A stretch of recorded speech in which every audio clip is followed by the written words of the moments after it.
Good afternoon, everybody who is in here. I know we've got some folks still coming in, but this is going to be recorded. So welcome. My name is Allie Stevens. I am with the Florida SBDC at UNF.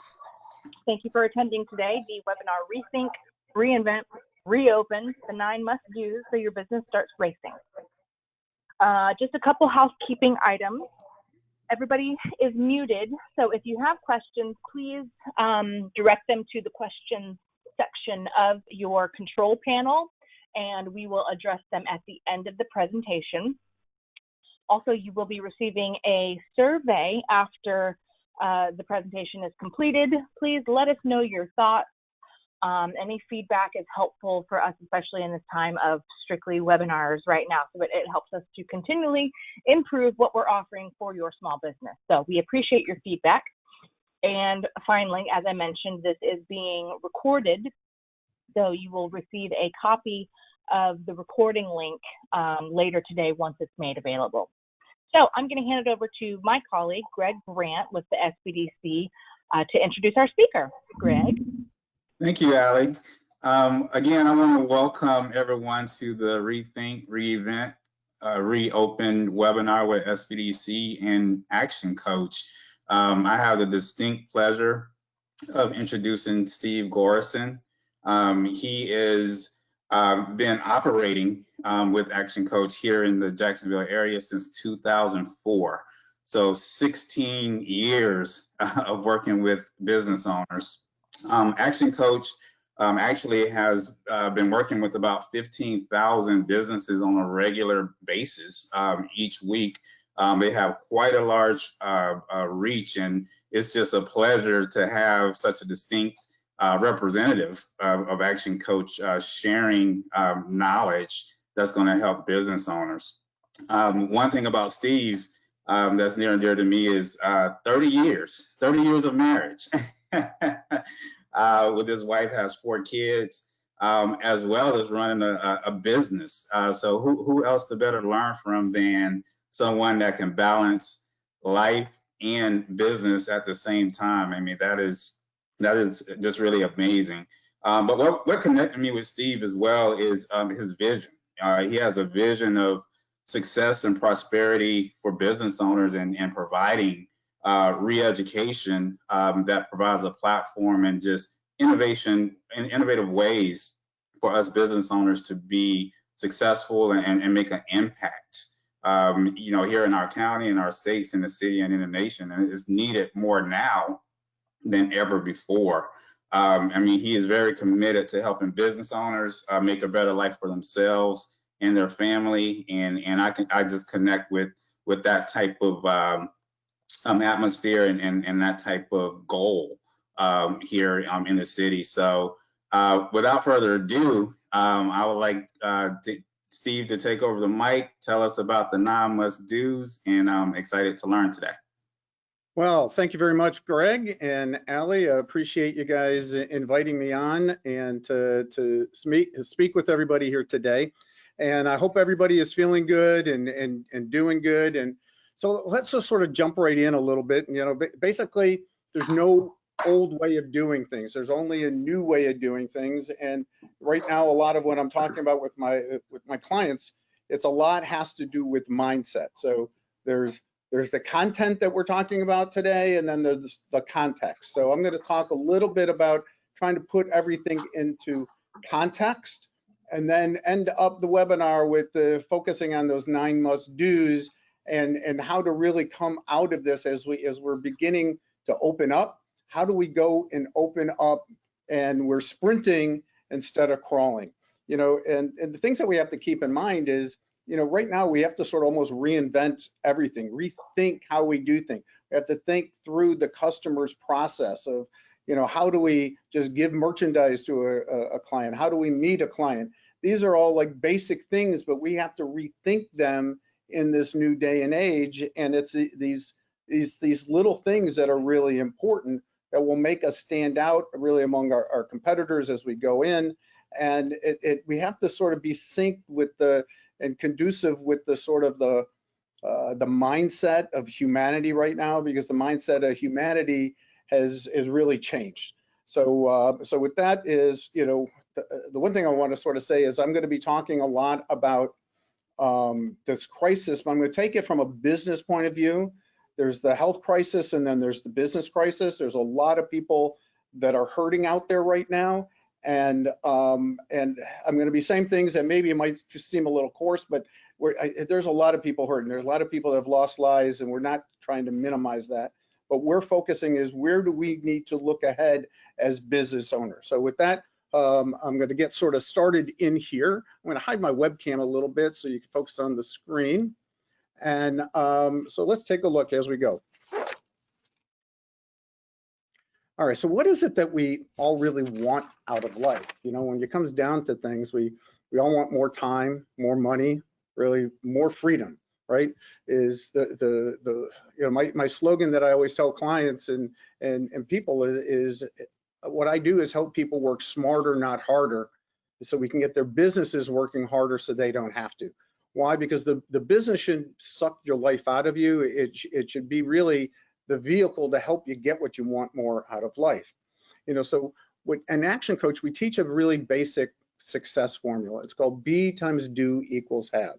So if we don't have the things that we want, what are the things that we need to do to have those things?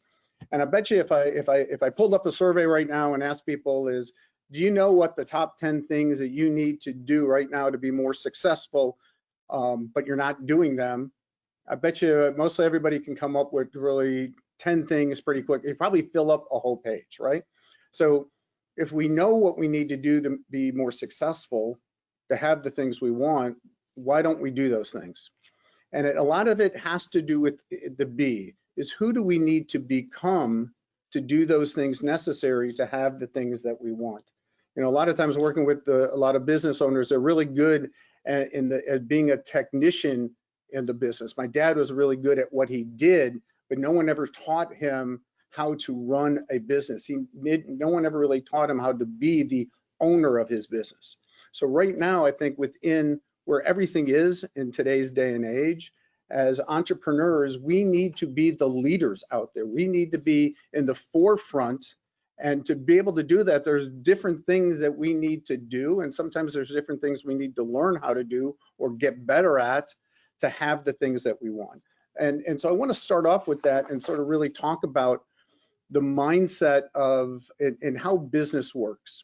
Because within business, there's seasons of business.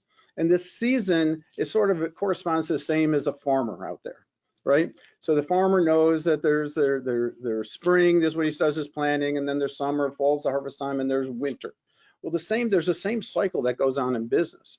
And that cycle is actually, if you really look back in, it's about a 10-year cycle where things are doing really well, then things start to slow down, and then really we go into a little recession, and then slowly we get out. And if you go back and you look at it, if you've been in business long enough, you've probably lived through these cycles. And I think right now, it's really important for everybody to get an understanding of what these cycles are, because we're doing it in a very fast mode right now. So the first season that we sit down and we look at is the winter season. So what happens in the winter when it comes down into business? That's when the economy shrinks. Profits tend to contract. Interest rates start to fall. We become a little bit, have depression, of isolation, because there's not as much stuff happening out there. And what we need to do is we need to learn how to recognize winter so we can handle it better, right? Because a lot of times when winter comes in, the season of winter within business, which you could sort of say, hey, we got thrown from a really hot summer right into winter without even a fall right now. And and a lot of what happens in the beginning is you got fear and panic, but during the winter time, if you think about what a farmer is, this is his time to relax, rest, get motivated, and start preparing and pivoting for the things he needs to do, because he knows right after winter is going to eventually end. Even if it's a harsh winter, there's spring and summer and fall is going to follow up. So what do we need to do? So in a way, in the big cycle of things, we need to be like a bear in hibernation, if you will. We have to have sort of intentional planning throughout the year to sort of stock up on the necessities. And for businesses, it's like cash, right? And the businesses that were having cash flow issues before this thing started, it really exacerbated it and really come to the fruition. The ones that had a little bit cash reserves are able to manage things a lot easier during these days. So during the winter, it's time to rest, but not to retreat.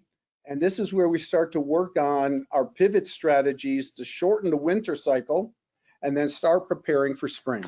So what happens in the spring? We see in the spring, the economy begins to recover, right? The lost jobs start to come back. Market starts to rebuild. Credit starts to expand. It's time to start working on the business. And now if we sit down and really look at it, where we are with this is we've sort of maybe hit the peak. I don't know if we've hit the peak yet, or the winter is going to extend out a little bit, but we start seeing a little bits of the recovery of spring starting to spread out right now. So in spring, when spring hits, we can't be distracted. If you think about a farmer doesn't take a vacation during the spring because he knows that the fall harvest, the results from his fall harvest is going to really depend on his spring planting, the things that we do during the spring, which is the part where I think that we're coming into right now. So in the spring, we still feel a little fragile, but confident. But there's a desire to really rush into summer, and sometimes we move faster than we should on some things. There should be, but we should feel excited about things are starting to open back up. But not to get lazy, especially during this time, because every moment really counts for us. And like I said, farmers don't take vacations during this time of year. So our mindset's really important. This is where we start working on our marketing plan. We begin to start in testing and measuring and making sure what's working and what's not working in our business. We need to really deeply understand and focus on what our niche is to be able to serve them better. And really, has their needs changed as the economy opens back up right now? So this isn't really the time to really start investing in marketing, because those are the seeds that we're going to plant for when things are open to really have a great harvest when it comes to fall time. What else do we need to look at in the spring? It's really focus on mastery of the business. There's delivery mastery. How do we deliver a product and service to our clients? Money mastery. Do we understand our break-even point? Do we understand our cash flow? Our time mastery. How do we utilize our time? We can't manage time. All we can do is manage ourselves better. And then destination mastery. That is having and set very specific goals of where we need to go. What do we want to accomplish in the summer and the fall to be able to not only survive the winter, but thrive during the winter? As we see, there's a lot of businesses out there that are in thrive mode while others are really hurting. So what happens? We go from spring, then we go into summer. So what happens in the summer? Everybody is happy. It's a season of economic growth. This is when everything's happened, but we have to keep our eyes wide open. We feel that, our confidence is growing. We're having a lot more fun out there. Sales is increasing. Our spending power is increasing. So we have a tendency to not really pay attention, but we start spending more and more. And maybe we shouldn't be doing that. We should be saving money during the summer to get ready for winter, right? So we should feel that there are opportunities out there. And sort of like I like to say is we should have the feeling we have to care like a mother, but then also protect our turf like a father, because we have to look for external enemies out there, which could be, social, political, or even individuals that might be envious of our growth and our success. So what happens, as I said, during the summer is, we're looking at increased sales. The interest rates start to come back up. We have double-digit gains in stock markets. There's hiring is now at an all-time high. We're in a growth mode. We see a lot of that, all that stuff sort of happened before at the end of last year. It was like last year was a summer. So what do we really need to be paying attention for in the summer is really creating scorecard and key performance indicators to really to outline for us to recognize, because bad habits can really become undetected during the summer season. And then not until sales slow down that we see all the holes that sort of popped up that all our profitability was leaving. But before, there was so much money coming in that it didn't make a difference, because we still had more money was coming in than going out. But when that starts slowing, those problems tend to rise and cause into it. So as long as we're paying attention during the summer, we can start plugging those holes in the summer, which means more profitability for us, and a better chance for us to surviving or thriving in the winter than just surviving. So, but the key with summer is know that winter's ahead. So we come from there, we finally come back into the fall. It's the harvest season. This is where finally all of our hard work is finally paid off, right? Where we have extreme confidence, our hard work comes to fruition, panic. But at the end, we start panicking because we know what? We know that that winter is about to come again. So we have to sort of sit down and sort of take a look at, what are the things that we need to do? So we start getting a little bit fearful again. So, but we should feel gratitude towards the harvest and accept really personal responsibility for the results. Some of my clients right now, because we pivoted really early, are doing really well. I mean, one client had his best May ever during the middle of this crisis, and he started feeling guilty about that, where everybody was like, a lot of these other businesses were being hurt. And I said, the reason that you're doing well right now isn't just because of these little pivots and stuff. It's what you've done all of last year and the year before that helped you to prepare for this disaster coming up, for these problems coming up. Because every year you always know that there's a winter coming up, and so you've been able to prepare, and this winter just happened quicker. But you knew how to pivot and what to do during those things. So during this time, this is where we're focusing on our systems, our processes, and we're leveraging our time and dollars because we know things are going to slow down. So my question is where are we now? Are we in a winter, or, a lot of times I think that for us in Florida, this might be, instead of looking at the 10-year cycle, we're like in the middle of a hurricane, right? Because, the hurricane comes and boom, what happens?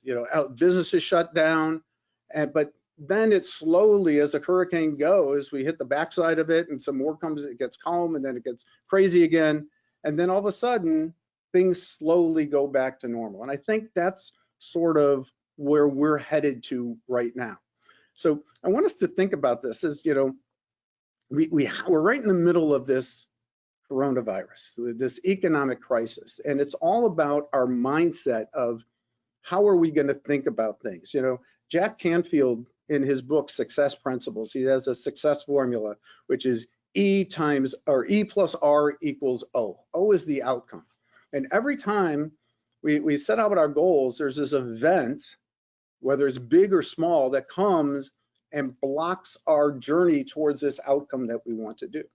And we don't have control over the event, right?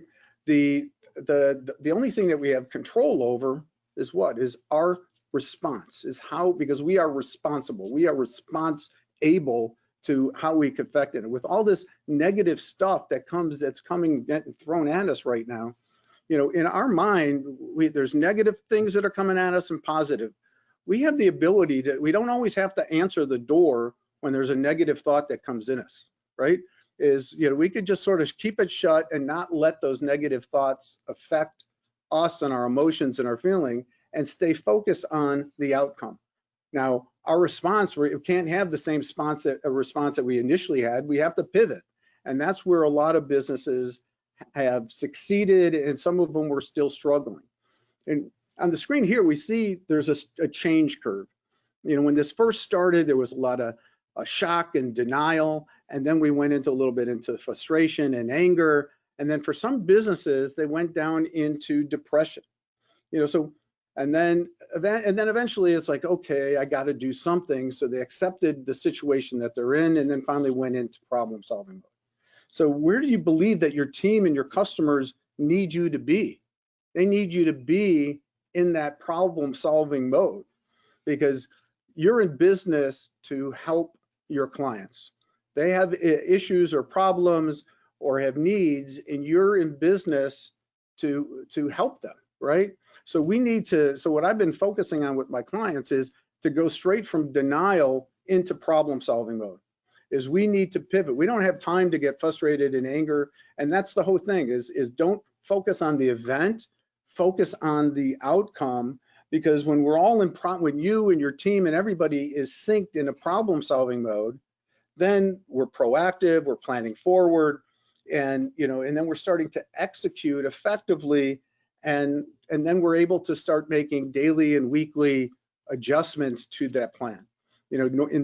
Under normal circumstances, when I'm dealing with clients, we're looking at maybe monthly and quarterly pivots. But right now, things are happening and coming at us so fast and changing. So we need to be looking at daily and weekly pivots to make sure that we're on the right track. And hopefully that makes sense to everybody out there. And then when we sit down and when we're in a totally this new environment, and it can make it a challenge to discern whether your business is in control or you've lost it or you're about to lose control. And then each of these points here is the difference of where businesses have pivoted.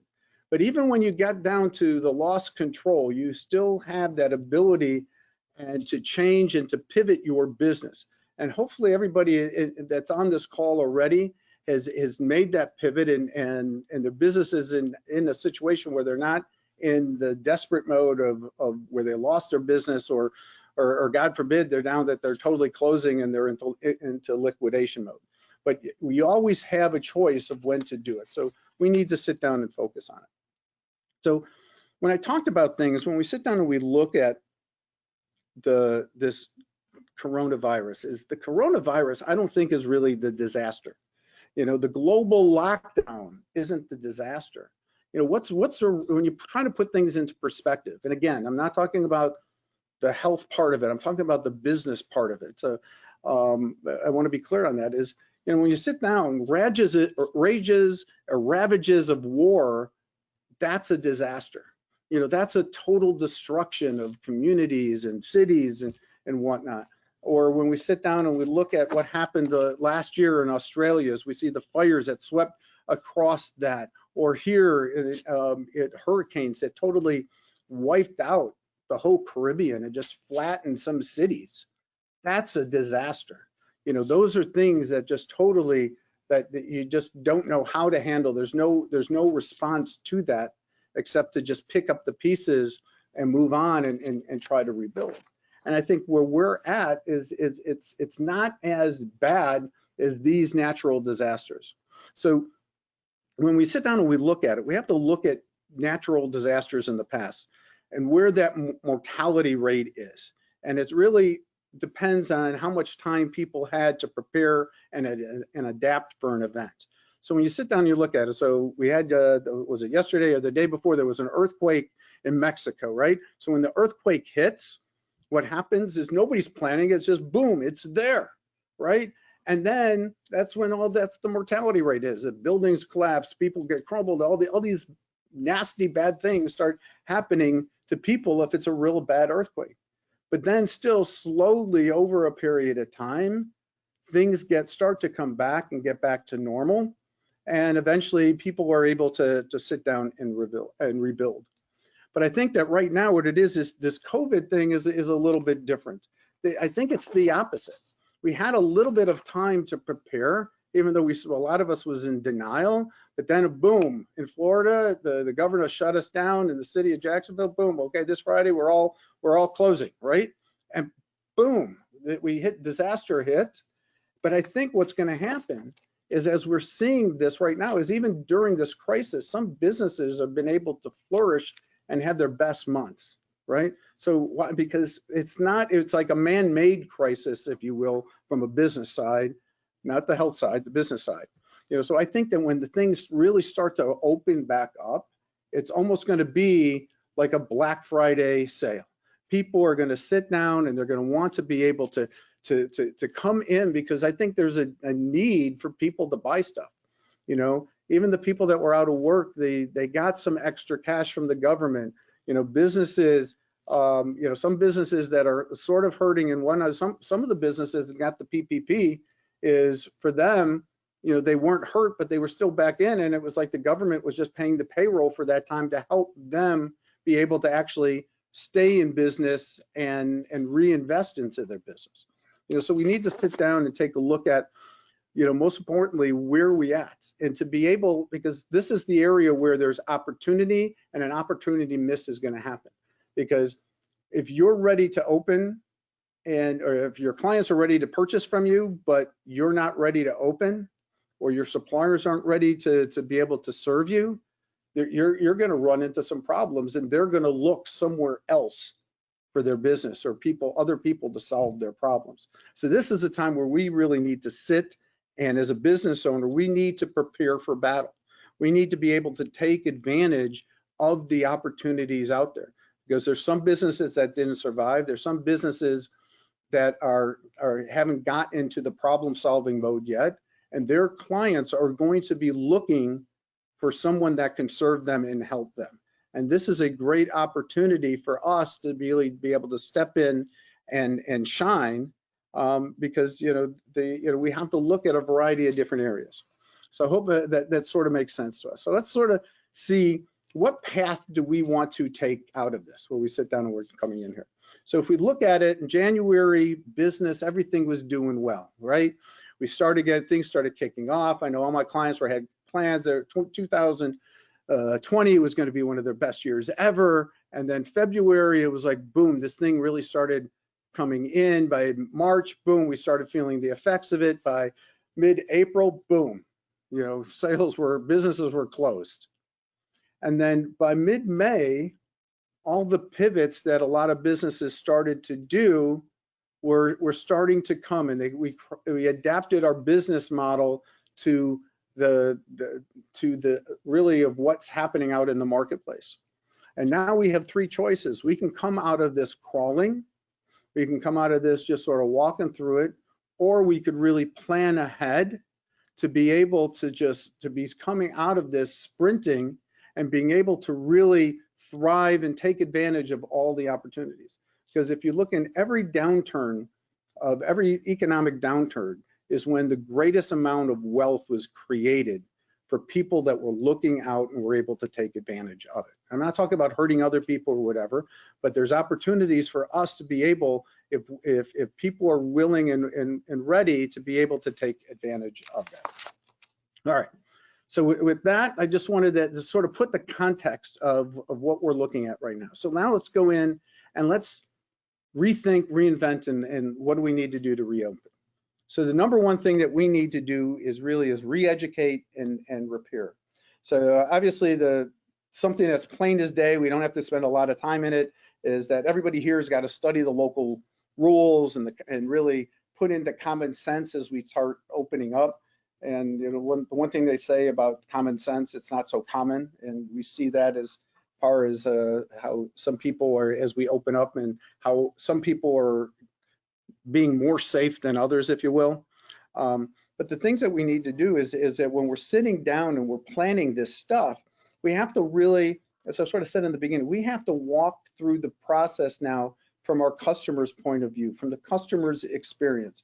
We need to walk through your store, or walk through your process, your buying process that your prospects will go through, and again, look at it from their perspective, because old buying ways have gone away, right? The old sales processes went away. It's a new and different way of doing things. With one of my clients that is a CPA, it always took a lot of her time meeting with new clients and setting up and whatever. And now she does everything virtually. And what she's finding is that the clients like it, because they don't have to stop their day, come to her office and be able to work through things and meet her and whatnot. And maybe she's in the middle of a meeting and the meeting's they gotta wait around. But here it's like she knows that she's got a meeting after a meeting on Zoom, and for some reason, people don't like to keep people waiting on Zoom meetings, so they'll end and say, okay, we got to wrap things up. So it helps her stay focused even more in her meetings, but it's changing the way that she now has to communicate with her clients. So, the other thing is that we need to be visibly clean to our clients. people have to see and feel the cleanliness and that you're taking responsibility for them. Because the people that we're seeing right now, these are the risk takers. They're the early adapters that are coming out, and they're not as afraid. But the people that maybe just be at a higher health risk, they're still staying at home. They're not venturing out, or people that are sort of in between. And we need to figure out a way of how do we make our space comfortable for them to be able to do business with us. How do we make it easy for them to do business with us?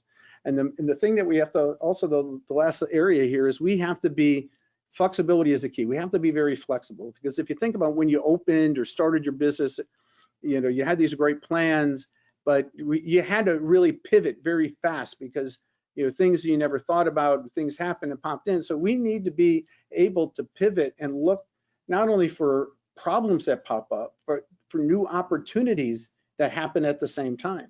So it's really having this flexibility is an absolute necessary in our reopening of our businesses. And and again, there's some people are going to come in. The ones that are coming in right now, they are the ones that are, we'll call them the risk takers. They're not as afraid, but there's still a lot of people that they are afraid, and we need to take them. And it's probably the silent majority of people that are out there. So what's step number 2 is rebuild your team. First thing is, as I talked about before, we need to be the leader. We need to give them confidence of, and again, is when keeping things clean, and we need to protect them. We need to let them know that they're safe. We need to give them a vision of what to work for, of what we're trying to accomplish, especially during this time. And again, looking at flex hours, virtual ability, and I think a lot of us have figured that part out and have done those pivots already. But one of the things that we need to look at is how do we, in this virtual environment, how do we keep our team community going? How do we have the communications going? And it's really important to like with a lot of my clients is getting everybody on Zoom in the morning, whether it's online or by phone, and having like a daily huddle. Everybody just sort of check in, let everybody know what's going on. Again, sort of the business owner sort of sharing, okay, this is where we're doing, this is what our focus, this is what I'm seeing, what's happening. The leaders that are out there that are communicating and are really able to get their team engaged, and they know what they're working for. They have an end result that we're looking for. So one of the things that we have to think about when we're bringing back team members, or even when we have new team members, and we don't have our full staff back yet, is responsibilities have changed. So we need to sort of let them know that your role and responsibility was this before, but we need you to step into doing these things. Because if you don't make it clear, then it's like, oh, that's not my job. And they're right, because you never really told them what their new job or what your new expectations are. And this is important normally, is with every person that you bring on and hire, they need to know what are your expectations. How will they know that you see them doing a good job? And this is even more so important right now, to be able to communicate that and to readjust what people's jobs responsibilities are, put it in writing and let them know as things come back. And we need to make sure that you have training in place to train them on their new responsibility. Think about everybody is new again, right? And really sort of start from scratch when it comes down and takes a look at that. So then we go into the next stage. The next stage is we need to sort of sit down and look for how do we get our clients, how do we get people coming back into our doors doing business with us. And we need to look at, we're going to talk about more about marketing in a little bit, but I wanted to break this out, is we need to look at our different target markets that we have out there and try to develop different deals, and not sales, deals, kind of an offer that has added value to them, like buy 2 get a 3rd free is the simplest thing, or come back now and we'll add this additional service at no additional fee. And it's a way of getting existing customers to come back. But really, most importantly, during this time, what you really need to be focusing on is who are your making sure that you know who are your A and B customers. Who are those 20% of your customers that really constitute 80% of your revenue? And this you have to protect this turf. You need to understand who they are. During this time, you have to make sure that they feel special. You need to let them know that you appreciate all the business that they've done for you, and because they will respond in kind. You know, one out of all my clients, so one of them that is really got hit the hardest was a dry cleaner, and in their business, she lost somewhere between 70 to 80% of her business during this time. And a lot of it was because, I mean, she was open, but people weren't going to work, so there was no dry cleaning for them to do. And she does pick up and delivery, and sometimes she'll stop by the house and just like, well, I'm sorry, I don't have any. And because they wanted to help her out, they went in and just found old clothes and brought it out to her to be able to help her stay in business. You know, whether it's a bedspread or different things, just to give, they felt that it was their way of helping her stay in business. Why? Because she served them and has helped them for so many years. So we need to look at what are some different marketing strategies and tactics that we need to come try us, right? Because there's going to be a lot of people right now that are looking for new service providers in whatever it is, whether it's product or service. One, because maybe their old one went away, or the other one isn't up to speed and being able to serve them quickly enough, right? But the other thing too that really keep in mind during this thing is that we've had so much change thrown at us at this particular point that people are open to change. Where people were in the past maybe reluctant to switch vendors, it's now they might be looking at opportunities if they feel that someone can serve their needs better. And then the last one is, what can we do right now to just offer and just, you know, it's part of it is PR, but just a way of saying thank you for the first responders that have been working their butts and their tails off during this time of really helping us stay healthy and stay safe. So, you know, if there's some ways that we can come up with some offers and ways of providing added value to them to really help them through this time. But I think out of this, the most important exercise everybody should do is everybody should be sitting down and trying to find out who their A and B customers, who are that 20% of my, or the 20% of my customers that's delivering 80% of my business. So with that said, the next one, 4, is reopening announcements. We need to, there's so much negative stuff out there. People are looking for positive news. People are looking to hear and share in other people's success. So we need to build up the excitement. Announce every step of your opening. It's like, oh, okay, we were open 3 days a week. Now we're opening full days a week. Or now someone is coming back into the office. You know, announce every team member that's coming back and is now working in the office. Or if you went for, you know, with one insurance company that went from everybody being virtual to now they're starting to slowly open people coming back in the office. And as each person is coming back in the office, they're making a big announcement and letting everybody know. Or with one client that is actually in the planning stages is staying more virtual and actually downsizing their office through all this, is they're now in their weekly announcements that's going out to their clients in a weekly newsletter of letting them know what's happening and whatnot.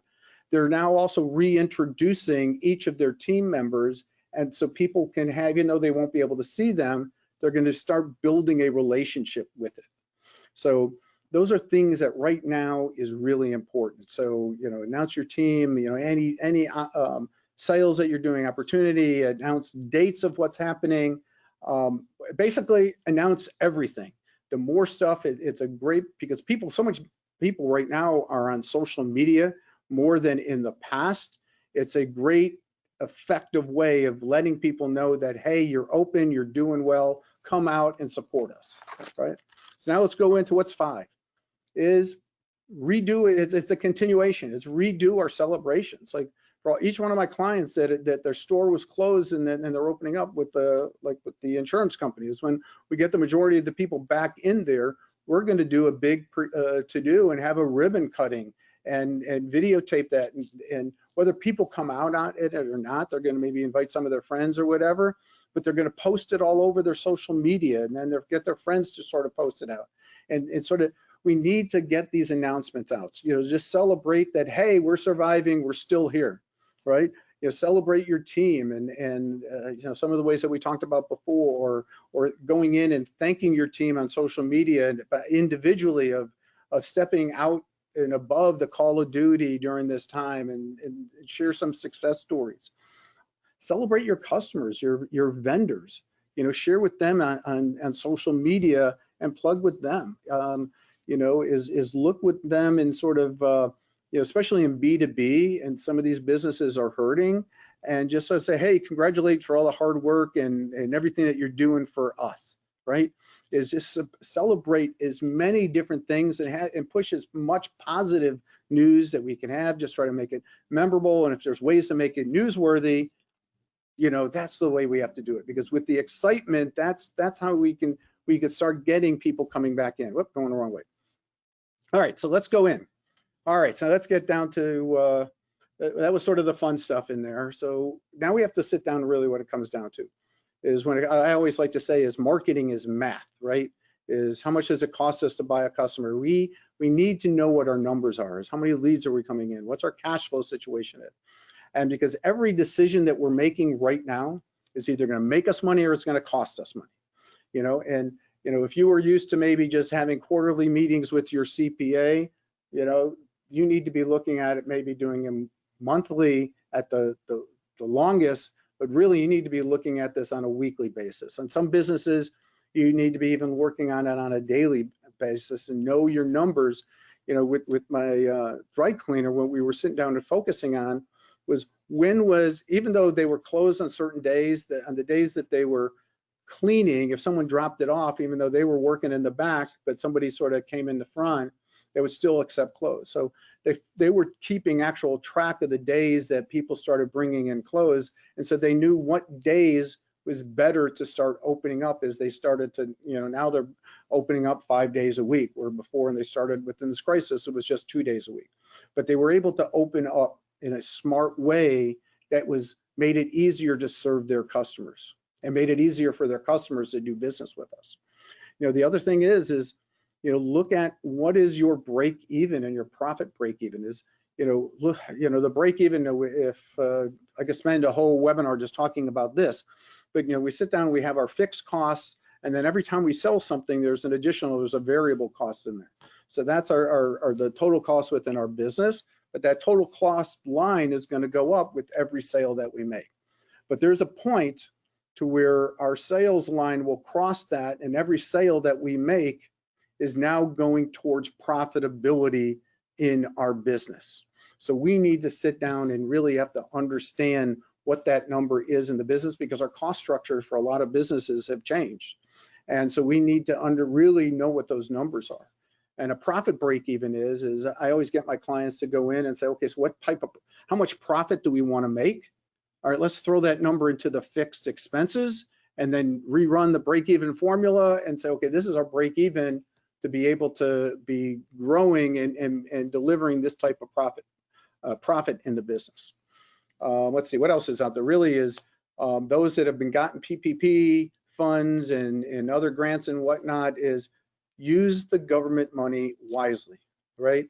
Is, you know, right now a lot of people are coming to the end, and the rules keep changing on us of how the forgiveness part is going to come in. It's like, oh, come out, take this loan, and we'll forgive you if you follow these rules. But, well, not really. You have to follow these rules, right? So it's changing. Luckily, it's changing. Seems to be for the better and making it a little bit easier for clients. And again, these are pivots that the government has to make, because they didn't know what they didn't know when they first started. They just knew that they needed to help us, and so they put the best possible plan together.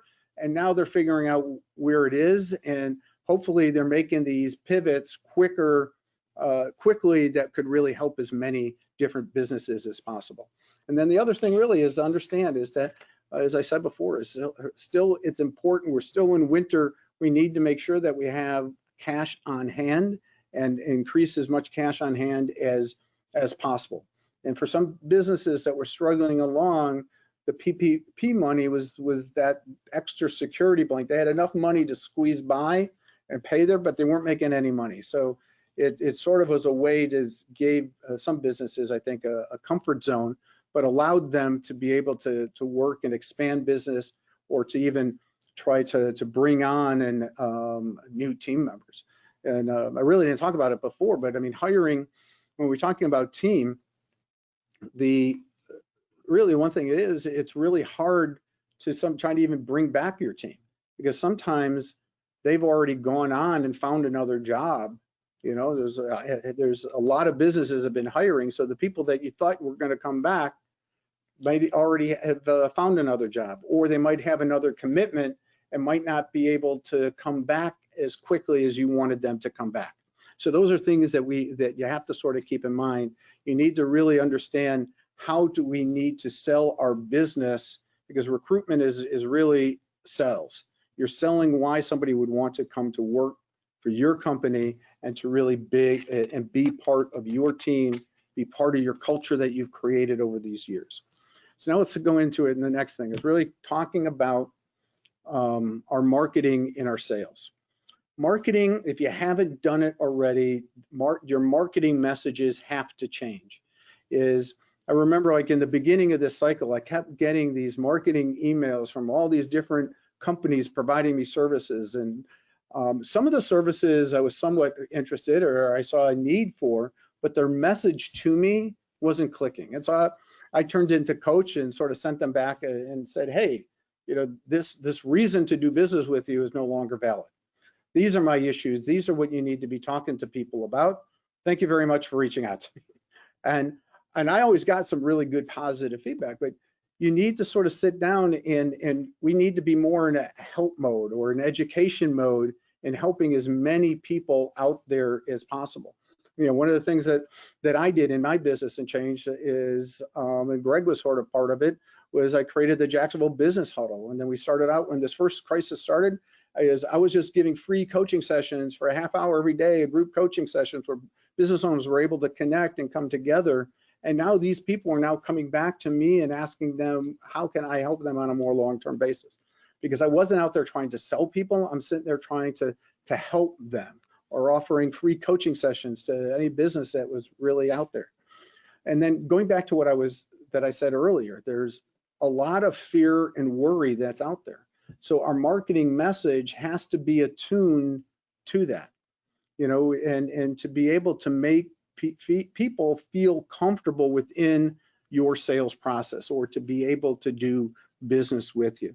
And a lot of my clients that are in the home improvement field, they had to get people to allow them back into their homes. They had to come up there and give them a list of, these are all of our protocols, our COVID safety protocols that we will do in your house.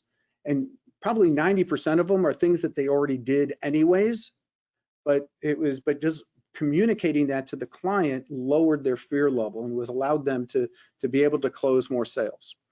The other thing too to think about it is, because of what's happening, your sales process might take a little bit longer, right? Is because people are not feeling very confident. They have the money to spend, but they're holding it close to their chest and trying to feel comfortable. So you need to educate them through this process of how you could work with it. Some of my clients, they went back and said, if they had this big project that they started out with that they want, and said, well, why don't we just break this down and just get started? Let's do this we'll do it in phases and at least get this done.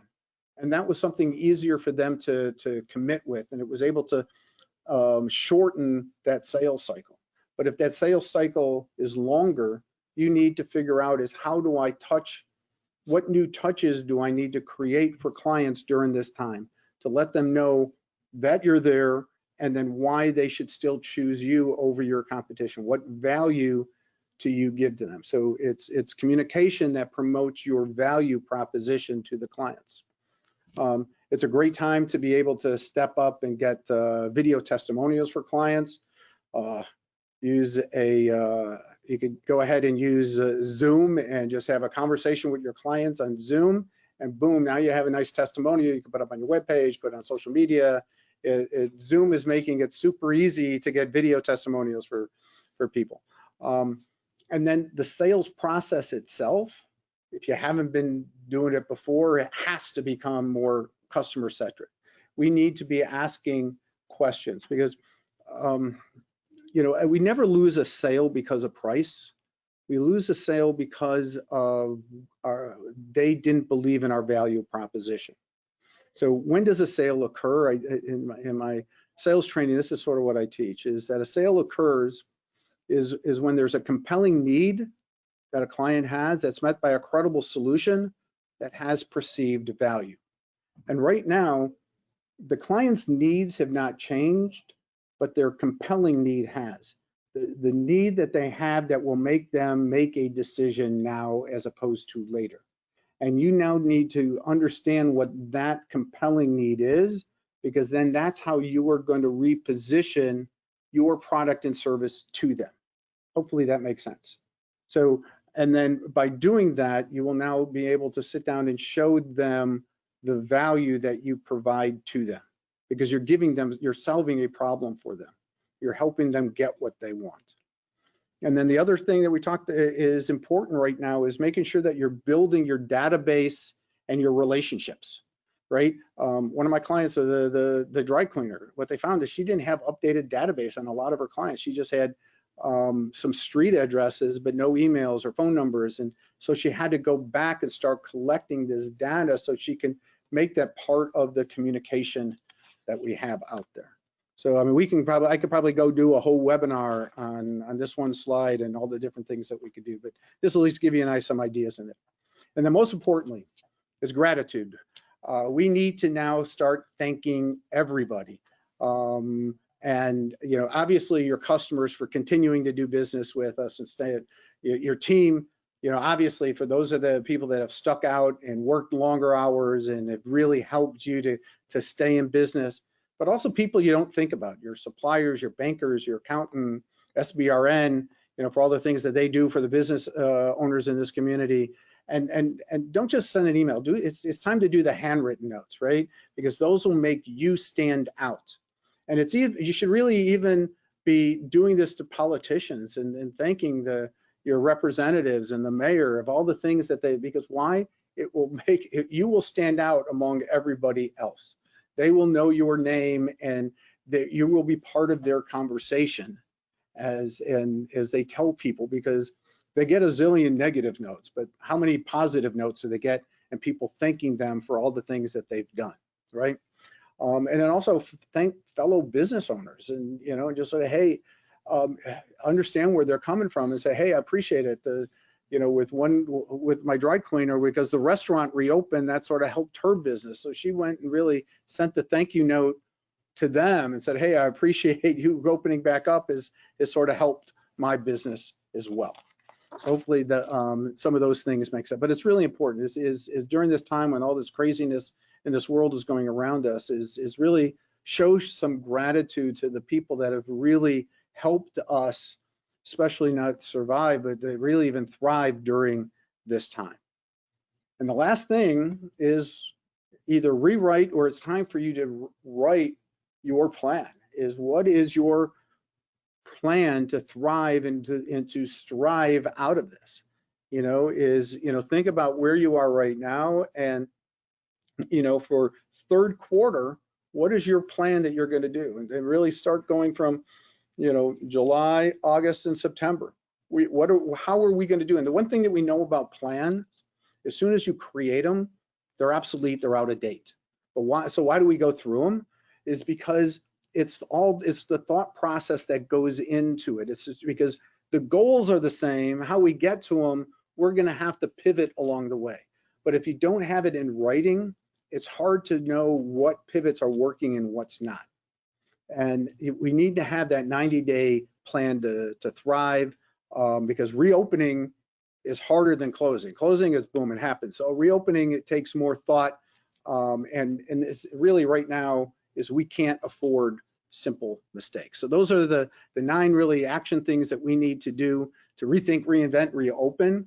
And if you sit down and you look at this, the last slide here is, the different phases that we went through personally and our business.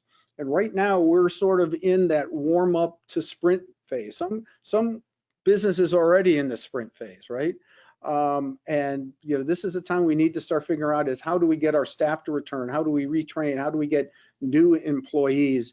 I mean, with one of my clients, she said, you know what, I'm just hitting the reset button, and I'm not going to even bring back my old employees. I didn't like them in the first place, and just bring back more people that's going to be on our really in line with our culture and how we're trying to grow our business. And these are the things that we need to do in each of these different phases within growing the business. So hopefully you were able to think about things a little bit differently. And my idea here wasn't necessarily to give you ideas, but help you to a sounding board to help you start thinking of your own ideas and how do you apply this to your business. So I guess right now what I do is there any questions? We could open that up to anybody that has any questions. Right now, this is my contact information. So if you have any questions for me, please follow me on LinkedIn. Go to my website. You can follow my blog there or whatnot as well. So do we have any questions out there? Yeah. Hey there, Steve. Excellent presentation. One of the questions that has come in is, what happens to the economy in your view if there is another shutdown due to a COVID spike? All right. Yeah, that's the $1 million question out there, isn't it? So when you sit down and you think about it, it's what are you doing right now is if that happens? What's our contingency? How does your business, you've already made a lot of pivots. What if that were, so you need to have, because that's like an unknown question. We don't know. But what we need to do is figure out if that does happen, how do I survive? Where do I need to do? Do I need to let people go, or do I need to focus on some different areas? And a lot of it has to do with that planning stage and pivot, because at this point we don't know what we don't know, right? And that's the scariest thing about it. Maybe the government will come in and give us some more help and some money that will sort of give us a little bit of a leash to help us through this transition. But I think that what we're seeing is with and again, when it comes back to reopen, it's different. The stages are different depending on what your industry is. If you're in home improvement, you're already in the sprinting. Those guys are, because people are at home and they're noticing all these things, or they want to spend more time in their pool in their backyard, and it's like, you know what, we should maybe put some money into it. And those guys are really busy right now, and so they're having a hard time keeping up with the work or finding good qualified people that want to be part of that. So hopefully I answered your question with that. Awesome, thank you. No more have come in. If there's anybody else that's got any questions, type them now. I do have a question for you, Steve. Can you go over that? Earlier you mentioned an opportunity formula. What was that formula? You said E plus something equals O? Or E plus R equals O. So event plus response equals the outcome. Got it. So it's Jack Canfield, get his book, Success Principles, and it's one of his success principles that he talks about it. Great information. And also too, this is something that I am still offering, so I'll let everybody be aware of it, is I've been offering to the community is 5 pro bono hours of coaching each week. So I still have some slots that are unfilled for next week. So if anybody wants to, they can go to my website, and you'll see the tab to be able to hit on there. I got some other resources of different recorded webinars that I've done that you could just click on them and watch them at your own time and whatnot. So it's all about, what do I have to learn right now to be able to survive what's ahead of us. And I guess the question is, who do we need to become, or who are we becoming during this crisis that will allow us to be more successful in years ahead.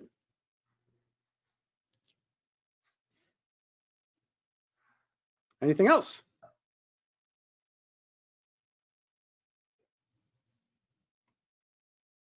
I am not seeing any more. So just a bunch of thank yous. And yes, this recording will be sent out once it is done recording later today. So I don't see any more questions coming in. So I believe we'll go ahead and call it a day. Thank you, Steve, for the fabulous presentation. Greg, thank you for attending as well. Yeah. And Allie and Greg, thank you for inviting me. I appreciate it. I enjoyed this. Thank you, Steve. Great. Thank you very much. Bye, guys. Bye.